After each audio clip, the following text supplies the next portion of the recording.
dernier quart d'heure de Smart Bourse, c'est le quart d'heure thématique qui porte bien son nom ce soir puisque nous allons dresser le palmarès des thématiques d'investissement au terme, quasi-terme de cette année 2023 grâce aux outils et aux équipes de Galilée Asset Management et son président Ronnie Michali qui est à mes côtés en plateau. Bonsoir Ronnie. Bonsoir Grégoire. Merci et merci encore de nous avoir accompagnés tout au long de 2023 pour venir régulièrement décrypter justement la valeur des grandes thématiques d'investissement. Il y en a 25, c'est ça, si je ne dis pas de bêtises, dans le codex, la grande encyclopédie des thématiques que vous tenez à jour chez Galilée avec des outils propres, des outils spécifiques qui apportent beaucoup de profondeur à l'analyse de ces grands thèmes d'investissement, Ronnie. Qu'est-ce qu'on peut dire ? Assez simplement, du palmarès objectif en termes de performance boursière, bien sûr, à l'issue de cette année 2023. Alors, comme vous l'avez rappelé, Grégoire, au sein de nos outils et justement du codex des thématiques qui est notre modèle propriétaire, on a créé des indicateurs thématiques pour chacune des 25 thématiques qui nous permettent d'étudier, de mesurer, de quantifier les thématiques et finalement de mieux les comprendre pour pouvoir appréhender leur potentiel boursier. Donc, si on regarde pour l'année 2023, ici, au niveau de ce tableau, vous avez en médaille d'or, on va dire, Cloud et IoT, donc qui est la thématique... Je rappelle, IoT, Internet des objets, juste pour le rappeler. Internet des objets, exactement. Terme familier pour beaucoup. Absolument, qui a très bien performé cette année, puisqu'on est à 48,5 de performance. Avec une volatilité, somme toute, assez mesurée, 23%. Alors, il y a bien sûr une bonne croissance du business dans le cloud et l'IoT, portée par l'IA et surtout portée par les infrastructures dont a besoin l'IA pour fonctionner. Il y a le cloud B2B aussi qui est en forte croissance structurelle et avec finalement des boîtes qui étaient plus cigales que fourmis ces dernières années, jusqu'en 2022 quasiment, et qui commencent à gagner de l'argent. Donc, des boîtes qui deviennent rentables dans cette thématique. L'année dernière, elle a fait moins 45. Donc c'est ça. Il faut rappeler. On aurait dû mettre, mais non, mais c'est voilà. Effectivement, mais c'est pour beaucoup 2023 est quand même aussi le revers, enfin l'envers du miroir de 2022. Exactement. Force est de constater qu'il faut acheter au son du canon, même dans l'investissement thématique. Et voilà, cette année, sur cette thématique, seules 3 boîtes sont en territoire négatif sur les 50 qui composent l'indicateur. Voilà. Donc il y a eu 2 phases dans l'année, bien sûr, portées par l'IA début d'année, puis portées par les anticipations de baisse de taux en fin d'année. Ensuite, on a la cybersécurité. À égalité, finalement, avec gaming et métaverse. Bon, je vais être plus rapide sur celle-ci. Les besoins en cybersécurité, ils augmentent énormément. La guerre aussi, les guerres qui se profilent en ce moment se jouent aussi sur le terrain des attaques informatiques. On a des boîtes dans cette thématique comme CrowdStrike ou comme Palo Alto qui font plus de 100% cette année quand même. Pareil, donc porté par l'IA, porté par la baisse des taux et porté aussi par l'essor de la cyberassurance lorsqu'on est attaqué maintenant, puisque tout le monde est attaqué, qui paye. Voilà. Enfin, on a gaming et métaverse. Assez forte disparité finalement dans cette thématique gaming et métaverse, où il y a bien sûr des acteurs du métaverse comme Meta, comme Coinbase aussi, et des acteurs finalement producteurs de jeux vidéo qui ont des bonnes perfs cette année, mais finalement assez disparates. On a Electronic Arts qui marche bien, on a aussi au Japon, parce que pas parler que des US, Nintendo par exemple, ou encore Konami qui ont bien marché cette année. Voilà. Ça, c'est pour le top 3. Attention, on arrive au flop 3. Et là, ça fait plus mal, à commencer avec les énergies propres. Moins 18,3 cette année. Impact colossal de la hausse des taux. Sur ces projets pour financer les activités à fort capex, et bien sûr. Et ce qui trinque beaucoup, c'est les énergies solaires qui sont massacrées, on verra peut-être tout à l'heure, et les éoliennes offshore principalement. Rappelle qu'effectivement, on parle notamment de sociétés cotées qui sont des développeurs de ces réseaux d'énergie renouvelable et que l'aspect financier d'un projet, effectivement, quand le coût du capital augmente et que les prix de sortie ont été fixés avant l'envolée des prix de l'énergie, ça crée un squeeze monstrueux, effectivement, pour ces valeurs-là qui ont souffert, qui ont connu des crashs même spectaculaires en Europe et aux États-Unis. C'est effectivement ça. on n'est que sur des sociétés cotées chez nous, chez Galilée. On ne regarde pas de start-up. Donc là, les performances qui sont indiquées, c'est vraiment des grosses entreprises. Des grosses entreprises, avec presque 30% de volatilité pour cette thématique énergie propre. Après, il y a défi alimentaire un petit peu. Je dirais qu'il y a à boire et à manger dans cette thématique, si j'ose dire, puisque on a finalement la moitié des boîtes à peu près qui sont en territoire négatif. Et puis, il y a eu bien sûr une baisse des volumes avec la baisse du pouvoir d'achat des gens suite à l'inflation, une hausse des matières premières et donc un pincement sur les marges. Et puis, médecine du futur, très rapidement. Alors, il y a des biotech qui font plus 40. La medtech, oui, c'est ça. Biotech, medtech. Alors, il y en a qui font plus 40, il y en a qui font moins 50. Donc, c'est très, très disparate. Finalement, il y a aussi des grands labos qui redoutent finalement les élections 2024 aux US, avec le prix du promesses qui sont toujours... Voilà.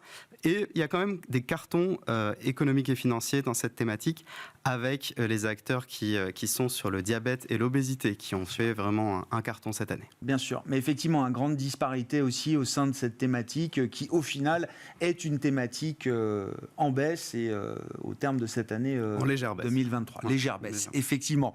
Vous avez choisi de vous focaliser aussi sur quelques thématiques clés. Alors, il y en a une, effectivement, qui fait partie du haut du classement, il y en a une dans le bas du classement, et puis une qui est plutôt au milieu du classement, c'est ça, dans le ventre mou, comme vous dites, Ronnie.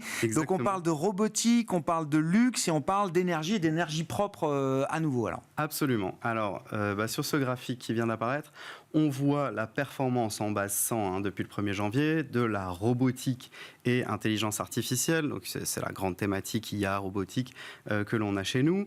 On voit, donc ça c'est en bleu, on voit en jaune, luxe et lifestyle, presque en doré je dirais même, et puis en vert, énergie propre. Luxe et life, déjà pour commencer, robotique et IA, porté par l'IA générative, bien sûr, mais aussi par les valeurs japonaises, parce que dans la robotique, il y a beaucoup de Japon. Et le redémarrage post-confinement du Japon et aussi la sortie de la déflation redonnent de l'attractivité à l'économie japonaise. Donc ça, c'est pour la robotique et l'IA. Pour luxe et lifestyle, on a bien sûr le ralentissement de la demande en Europe, aux US, mais surtout en Chine, avec des boîtes comme Hermès, qui fait à peu près 50% de son chiffre d'affaires en Asie, en Chine même, et puis LVMH aussi. La Chine qui est face à une crise immobilière, vous en parliez juste avant avec les invités précédents, et puis une croissance post-Covid assez décevante. On a plutôt une normalisation de la croissance. On avait des marques comme Christian Dior qui étaient sur du 30% de croissance par an.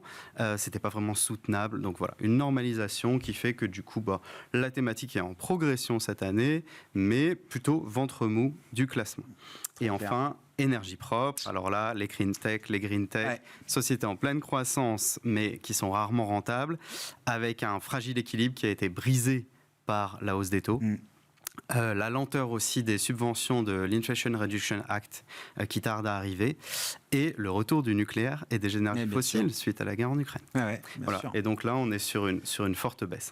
Non, mais ça montre bien effectivement l'écart qu'on a comme ça sur ce panel de 25 thématiques que vous analysez, entre les meilleures et celles qui ont été les contre-performeurs, on va dire, de cette année 2023. En tant que société de gestion, Ronnie, j'ai envie que vous nous disiez un petit peu comment vous regardez 2024 en termes de dynamique possible des marchés. Et justement, si on construit ces stratégies sur la base de fonds thématiques, quelles sont les thématiques qui vous paraissent appropriées? Alors, je ne sais pas quel est l'horizon de temps que vous fixez pour définir les bonnes thématiques à avoir en portefeuille au 1er janvier 2024. Est-ce que c'est pour 2 mois, pour 3 mois? Est-ce que c'est pour toute l'année et plus? Mais voilà, quelles sont les thématiques avec lesquelles vous êtes les plus à l'aise pour entamer 24? On va dire premier semestre 2024, on va dire que le marché anticipe à 6 mois, plus si affinité bien sûr, mais déjà on va donner des perspectives pour le premier semestre 2024 avec 3 thématiques: économie du sport, économie numérique et mobilité du futur.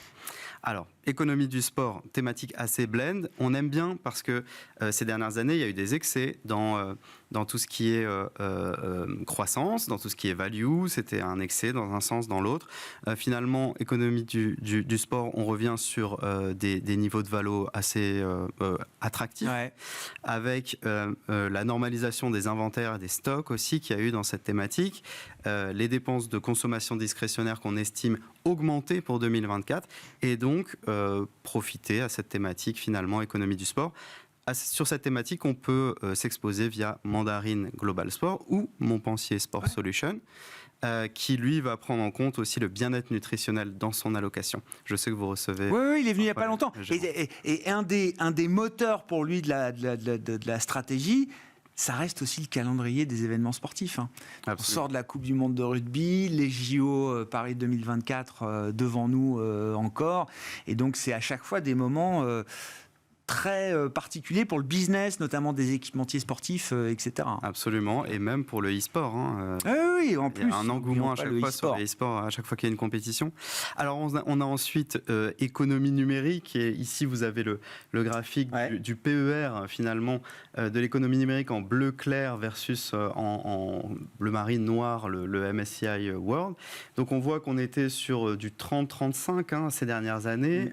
Et ce pays s'est normalisé, donc ça on aime beaucoup, avec une croissance du chiffre d'affaires parmi les plus fortes des thématiques qu'on regarde, 9% par an, croissance des BPA attendue de 22% par an, donc c'est énorme, et puis donc une forte intensité de R&D aussi dans cette thématique qui, à notre avis, va porter le cours boursier. Économie numérique, on trouve quoi, des boîtes de services informatiques, etc. Alors on trouve du retail en ligne, par exemple Zalando. On trouve des services en ligne, du Netflix, du Uber, etc. Voilà, économie numérique. On peut s'y exposer via AXA Digital Economy, c'est un fonds, ou via Globalix ETF e-commerce pour ceux qui aiment la gestion passive. D'accord. Et enfin, mobilité du futur, si on a encore quelques Il nous reste une minute, Ronnie. Au niveau de la mobilité du futur, il y a bien sûr la demande des véhicules électriques qui est en forte augmentation, avec le durcissement de la réglementation. On a les niveaux de marge et les bénéfices des boîtes qui sont en amélioration. Et donc, cette thématique mobilité du futur nous paraît être, en tout cas pour le premier semestre 2024, une thématique intéressante à mettre en portefeuille, parfois décorrélante aussi. Et cette thématique, on peut s'y exposer via BNY Mobility Innovation Fund, qui a un biais plutôt US, 50% des entreprises dans ce fonds sont sur les US, ou bien un ETF, iShares Electric Vehicles and Driving Technology, pour la conduite électrique. Il y a tous les mots-clés. Voilà, c'est ça. C'est pour la conduite électrique et pour la conduite autonome, en tout cas ceux qui veulent investir spécifiquement sur ces deux pans qui sont les pans majeurs de la thématique mobilité du futur. Merci beaucoup Ronnie, merci encore une fois de nous accompagner tout au long de la saison et de venir dresser ce palmarès des thématiques à l'issue de cette année 2023. Ronnie Michali, président de Galilée Asset Management, qui nous accompagne régulièrement pour le décryptage des grandes thématiques d'investissement et de la gestion thématique dans son ensemble. Voilà pour ce dernier quart d'heure de Smart Bourse, à retrouver bien sûr en replay sur bismart.fr, et nous on se retrouve demain en direct à 17h sur Bismart.